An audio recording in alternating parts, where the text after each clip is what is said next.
విద్యార్థులారా, ఈరోజు మీరు మంచి విషయాలు తెలుసుకోవడానికి, నైతిక విలువలు పెంపొందించుకోవడానికి, మంచి గుణాలు అలవరుచుకోవడానికి మీకు ఆలంబనంగా నిలబడే వేరొక శ్లోకాన్ని మనం ఈరోజు పరిశీలించబోతున్నాం. ఈ శ్లోకంలో అంటారు, జయంతితే సుకృతినో రససిద్ధాః కవీశ్వరాః నాస్తి తేషాం యశక్కాయే జరా మరణజం భయం. మనిషికి పుట్టుకతో ఒక శరీరం ఉంటుంది. పుట్టుకతో వచ్చిన శరీరం కొంతకాలం పెరుగుతుంది. ఆ తర్వాత కొంతకాలం అయిన తర్వాత ఆ శరీరం పడిపోతుంది. పడిపోవడం అంటే ఆ వ్యక్తి మరణంతో పాటుగా ఆ శరీరం కూడా అంతరించిపోతుంది. కానీ మనిషి బ్రతికుండగా సాధించిన విజయాలు ఏముంటాయో అవి కీర్తిగా నిలబడిపోతాయి. కీర్తి శరీరం అంటారు.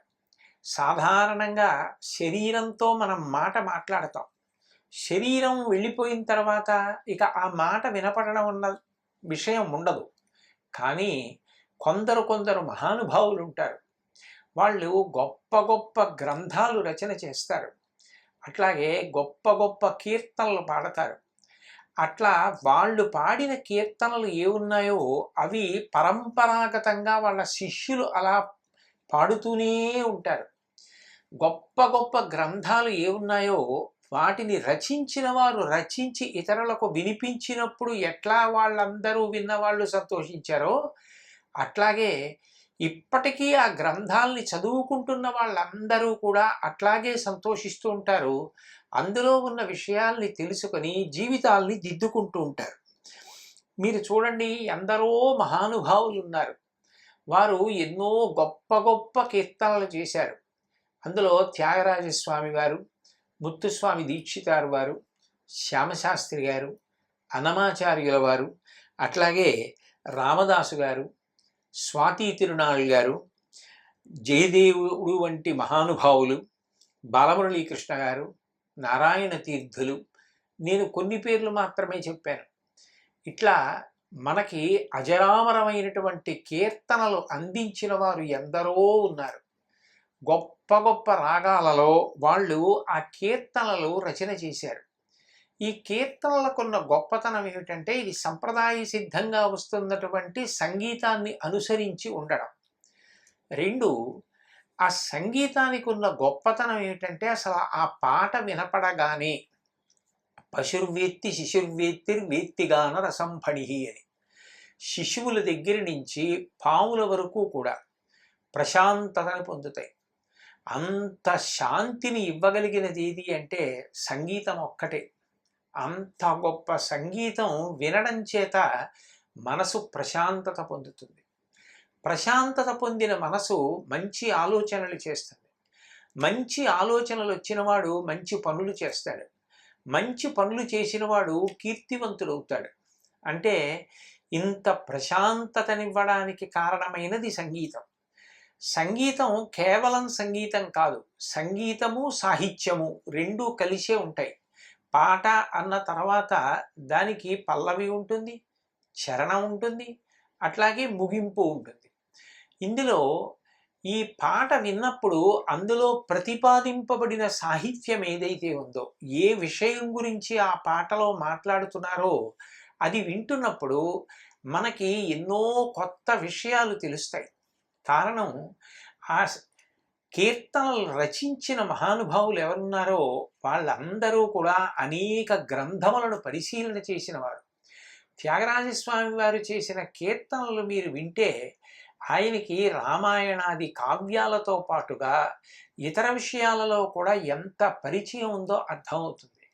ఆయన ఎవరిని ఉద్దేశించి మాట్లాడుతున్నట్లు కాకుండా తన మనసుతో తాను మాట్లాడుకుంటున్నట్టుగా ఎన్ని మంచి విషయాలు ప్రబోధం చేస్తూ ఉంటారు. అందుకే సద్గురు త్యాగరాజస్వామి అంటారు. అప్పుడు త్యాగరాజు గారు రచించినటువంటి కీర్తనలు ఇప్పటికీ ఎప్పటికీ పాడుకుంటూనే ఉంటారు. ఆ కీర్తన పాడినప్పుడల్లా ఇది త్యాగరాజస్వామి గారు రచించిన కీర్తన అంటారు. అప్పుడు ఆయన ఎట్లా పాడారో ఇప్పటికీ ఆ కీర్తన అట్లాగే పాడుతూ ఉంటారు. అంటే వాళ్ళు వెళ్ళిపోయి కొన్ని వందల సంవత్సరాలు అయిపోయి ఉండవచ్చు కాక, వాళ్ళ శరీరాలు పడిపోయి ఉండవచ్చు కాక, కానీ వాళ్ళు ఆ కీర్తనలు రచన చేయడం ద్వారా, ఆ కీర్తనలు పాడడం ద్వారా ఏ కీర్తిని సముపార్జించారో ఆ కీర్తి శరీరాలు మాత్రం అట్లాగే నిలబడిపోయి. శరీరం పడిపోవడం అన్న విషయంలో పుట్టడం, పెరగడం, పడిపోవడం అన్న 3 విషయాలు ఉంటాయేమో కానీ కీర్తి శరీరం అంతరించిపోవడం అన్న మాట ఉండదు. ఎంతకాలం ఆ కీర్తనలు వినపడుతుంటాయో అంతకాలం వారు జీవించి ఉన్నట్టే లెక్క. అంటే ఒక మనిషి శాశ్వతత్వాన్ని దేని వలన పొందుతాడు అంటే రచన ద్వారా పొందుతాడు, మాట ద్వారా పొందుతాడు, పాట ద్వారా పొందుతాడు. వీని యందు ఎవరికి ప్రవేశం ఉంటుందో, ఎవరు అట్లా రచన చెయ్యగలుగుతారో వాళ్ళు కాలమునందు శాశ్వతత్వాన్ని పొందుతారు. భారతీయ సంస్కృతి అనేటప్పటికీ ఇటువంటి మహానుభావులు మనకి ఇచ్చినటువంటి గొప్ప గొప్ప సంగీతం, కీర్తనలు, రచనలు గురించి మాట్లాడతారు. ఎందుకంటే అవి భావజాలాన్ని ఏర్పాటు చేస్తాయి. మనుష్యులలో ఉత్తమ భావాలు ఎంతకాలం ఉంటాయో అంతకాలం సమాజంలో శాంతి, సుస్థిరత ఉంటాయి. అటువంటి శాంతి, సుస్థిరత నెలకొనాలి అంటే తప్పకుండా అటువంటి కీర్తనలు వినాలి. అంత గొప్ప కీర్తనలు అందించినటువంటి మహానుభావులు వారు. అంతేకాదు, వాళ్ళు మన ప్రాచీనమైనటువంటి భారతీయ సాంస్కృతిక వారసత్వ సంపదకంతటికీ కూడా ప్రతినిధులు. వాళ్ళ నుండే ఎన్నో కొత్త కొత్త విషయాలు ప్రతిపాదింపబడి తరతరాలుగా నేర్చుకుని జీవితాలు బాగు చేసుకున్న వారెందరో ఉన్నారు. వాళ్ళు కొత్త కొత్త రాగాలు కనిపెట్టారు. ఎన్నో దేశాలలో పర్యటించి అక్కడ కీర్తనలు చేసి గొప్ప గొప్ప బిరుదులు పొందిన వారు ఉన్నారు. బాలమురళీకృష్ణ గారు అట్లా ఫ్రాన్స్ దేశంలో అత్యుత్తమ పురస్కారాన్ని పొందారు. కీర్తనలు చేసిన వారు సంగీత రంగంలో ఎంత శాశ్వత స్థానాన్ని పొందారో సాహిత్యంలో గ్రంథరచన చేయడం ద్వారా అట్లా శాశ్వతమైన స్థానమును పొందిన మహానుభావులు ఉన్నారు. నన్నయ్య గారు, తిక్కన గారు, ఎర్రాప్రగడ గారు, పోతన గారు, ధూర్జటి గారు, అల్లసాని పెద్దన గారు, శ్రీకృష్ణదేవరాయల వారు, పింగళి సూరణ గారు, తెనాలి రామకృష్ణుడు వంటి మహానుభావులు, శ్రీనాథుడు వంటి గొప్ప గొప్ప కవులు, అట్లాగే వేములవాడ భీమకవి వంటి వారు, కంకంటి పాపరాజు గారు, రవీంద్రనాథ్ ఠాగూర్ గారు, గుర్రం జాషువా గారు, నెల్సన్ మండేలా గారు, విశ్వనాథ సత్యనారాయణ గారు, వీళ్ళందరూ కూడా గొప్ప గొప్ప గ్రంథాలని అందించిన వారు. ఎంతో గొప్ప గొప్ప రచనలు చేశారు. ఇప్పటికీ కూడా సుచిరార్థ సూక్తి చాలా మంచి విషయాన్ని ప్రతిపాదించినది. ఎప్పటికీ జ్ఞాపకం పెట్టుకోవలసినవి అంటే నన్నయ్య గారు చెప్పినటువంటి విషయాలు గుర్తుపెట్టుకుంటారు. తిక్కన గారు అట్లా భారత రచన చేస్తున్నప్పుడు ప్రతిరోజు జ్ఞాపకం ఉంచుకోవలసిన విషయాలు ఎన్నో భారతంలో చెప్పారు. ఎర్రాప్రగడ గారు చెప్పారు, పోతన గారు చెప్పారు, గుర్రం జాషువా గారు చెప్పారు. వీళ్ళందరూ శరీరాలు విడిచిపెట్టి చాలా కాలం అయిపోయి ఉండవచ్చుగాక, కొంతమంది ఈ మధ్యనే శరీరం విడిచిపెట్టి ఉండవచ్చుగాక. వాళ్ళు ఇవాళ ఒక రూపంతో కనపట్టలేదేమో కానీ వాళ్ళు చేసిన రచనలు మాత్రం శాశ్వతంగా నిలబడిపోయి ఆ గ్రంథాలు చదివిన వాళ్ళందరూ కూడా జీవితం యొక్క దిశని మార్చుకుని ఉన్నత పదం వైపు ప్రయాణం చేస్తూ ఉంటారు.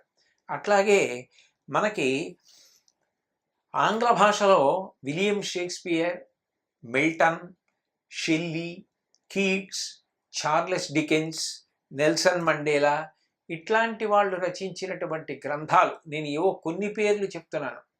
ఆ గ్రంథాలలో ప్రతిపాదింపబడిన విషయాలు చదువుకున్నప్పుడు అవి జీవితానికి కరదీపికల్లా పనిచేస్తాయి. ఇవి ఒక ఎత్తైతే జీవిత చరిత్రలు మరింత గొప్పవి. ఒక వ్యక్తి జీవిత చరిత్ర చదువుతున్నాం అనుకోండి, ఆయన పుట్టిన దగ్గర నుంచి ఆయన మరణం వరకు చదివితే ఆయన జీవితంలో పడ్డ కష్టాలు, ఆయన పొందినటువంటి సుఖాలు, ఆయన సాధించిన విజయాలు, ఆయన ఒక్కొక్కసారి పడినటువంటి గొప్ప గొప్ప ఇబ్బందులు, అయినా నైతిక స్థైర్యంతో ఆయన ఎదుర్కొన్న తీరుతెన్నులు, వీటిని చదువుతున్నాం అనుకోండి, అవి మనకి ఆదర్శంగా నిలబడతాయి. వాళ్ళంత కష్టపడి జీవితంలో అన్ని సాధించారు, మనం ఎందుకు సాధించలేమనిపిస్తుంది. అబ్దుల్ కలాం గారు వ్రాసినటువంటి వింగ్స్ ఆఫ్ ఫైర్ అన్న పుస్తకాన్ని చదివారనుకోండి, ఆయన ఒక శాస్త్రవేత్తగా భారతదేశాన్ని ప్రత్యేకించి ఉపగ్రహాల రంగంలో స్వావలంబనకి చేర్చడానికి ఎంత కష్టపడ్డారో, ఎన్నిన్ని ఇబ్బందులు పడ్డారో, ఎన్ని ప్రతిబంధకాల్ని అధిగమించారో మనం వింటే మనలో కూడా పట్టుదల, కృషికి కావలసినటువంటి ఆ నిశ్చయాత్మకమైనటువంటి బుద్ధి మనసులో ఏర్పడతాయి. అవి ఏర్పడాలి అంటే ఆ జీవిత చరిత్రలు చదువుకోవాలి. తమ జీవితంలో తాము పడ్డ కష్ట సుఖాలనే కాకుండా తాము అప్పుడప్పుడు చేసిన పొరపాట్లు కూడా దాచకుండా ఎందుకు వ్రాసేస్తారంటే, అవి తెలిసి ఆ పొరపాట్లు ఎంత బాధ పెడతాయో చదువరులకు తెలిస్తే రాబోయే తరాల వాళ్ళు అటువంటి తప్పు చెయ్యకుండా ఉంటారని తమ జీవితాన్ని దాచకుండా అన్ని విషయాలను గుదిగుచ్చి జీవిత చరిత్రలు రచిస్తారు.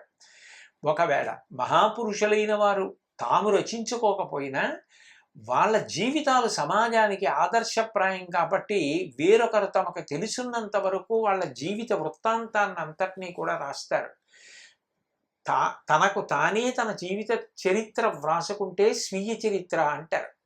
వేరొకరు సమాజానికి ఇది ఆదర్శవంతం అవుతుంది అని రచిస్తే జీవిత చరిత్ర అంటారు. అవి కాల సంబంధం లేకుండా చదువుకున్న వాళ్ళందరినీ కూడా ఉద్ధరించేవిగా ఉంటాయి. ఇప్పటికీ ప్రపంచంలో గొప్ప గొప్ప స్థాయికి వెళ్ళిన వాళ్ళని ఎవరిని పలకరించినా, నేను వీళ్ళ జీవిత చరిత్ర చదివి వీళ్ళ చేత ప్రభావితుణ్ణయ్యాను, వీళ్ళ చేత ప్రభావితుణ్ణై ఈ రంగంలో ఇట్లా ప్రవేశించి నేను ఎంతో కృషి చేసి ఈ విజయాన్ని సాధించగలిగాను అని చెప్తూ ఉంటారు. అంటే సాహిత్యంలో జీవిత చరిత్ర అన్నది వ్యక్తి వెళ్ళిపోయినా ఆయనని సజీవంగా ఉంచుతుంది. అన్నిటికన్నా గొప్ప విశేషం ఏమిటంటే, ఆ మహానుభావులు పుస్తక రూపంతో మనతో మాట్లాడుతున్నారు. నన్నయ్య గారు వ్రాసిన భారతం చదువుతున్నామంటే నన్నయ్య గారు మాట్లాడుతున్నట్టే. నెల్సన్ మండేలా గారు వ్రాసినటువంటి లాంగ్ వాక్ టు ఫ్రీడమ్, అందులో ఆయన పడ్డ కష్టాల గురించి చదువుతుంటే ఆయన మనతో మాట్లాడుతున్నట్టే ఉంటుంది. మహాత్మా గాంధీ గారి జీవిత చరిత్ర చదివితే మహాత్మా గాంధీ గారు మనతో మాట్లాడుతున్నట్టే ఉంటుంది. గ్లింప్సెస్ ఆఫ్ వరల్డ్ హిస్టరీ చదివితే జవహర్లాల్ నెహ్రూ గారు మనతో మాట్లాడుతున్నట్టే ఉంటుంది. ఈ పుస్తకాలు చదువుతున్నప్పుడు ఆయా వ్యక్తులు ఇప్పటికీ సజీవంగా మనతో మాట్లాడినటువంటి భావన మనకు కలుగుతుంది. అందుకే గుర్రం జాషువా గారు ఒక మాట అంటారు, రాజు మరణించే ఒకతార రాలిపోయే, కవియు మరణించే ఒకతార గగనమెక్కి, రాజు జీవించు రాతి విగ్రహములయందు, సుకవి జీవించు ప్రజల నాలుకలయందు. ఒక రాజు శరీరం వదిలిపెట్టేస్తే ఆయన చాలా గొప్పవాడైతే, ఎన్నో విషయాలు సాధించిన వాడైతే రాతి విగ్రహాన్ని తయారు చేసి వీధుల కూడలిలో ఉంచుతారు. గొప్ప విషయమే, తక్కువ కాదు. కానీ మంచి మంచి కవులు మంచి మంచి కీర్తనలు రచించి పాడినవారు, వారికి ఏ విగ్రహాలు అక్కర్లేదు. వాళ్ళు ప్రజల నాలుకల మీద నిరంతరం నర్తన చేస్తూనే ఉంటారు. అందుకే యథార్థమునకు రాజ్యాన్ని పరిపాలించిన రాజు కన్నా గొప్పవాడెవరు అంటే సుకవి. మంచి కీర్తనలు రచించి పాడినటువంటి వాగ్గేయకారులు, గాయకులు. కాబట్టి అటువంటి వారి కీర్తి శరీరానికి ఇక పెరగడం మరణించడం అన్న మాటలు లేవు సుమా. వాళ్ళు శాశ్వతత్వాన్ని పొందుతారు. అంత గొప్ప కీర్తి వస్తుంది. కాబట్టి మీరు పిల్లలు చక్కగా మీరు కూడా రచన చెయ్యడం, చిన్న చిన్న వ్యాసాలు రాయడం, పాటలు రాయడం, మంచి భావ వ్యక్తీకరణ అలవాటు చేసుకుంటే ఏమో మీలో ఎవరో ఒక రవీంద్రనాథ ఠాగూర్ అవుతారో, ఈ దేశ ప్రతిష్టని ఇనుమడింపచేస్తారు. కాబట్టి అట్లా మీరు వృద్ధిలోకి రావాలన్న కాంక్షతో మీకు ఈ శ్లోకాన్ని పరిచయం చేయడం జరిగింది. వేరొక్కసారి ఆ శ్లోకాన్ని అందాం. జయంతితే సుకృతినో రససిద్ధాః కవీశ్వరాః, నాస్తి తేషాం యశక్కాయే జరా మరణజం భయం.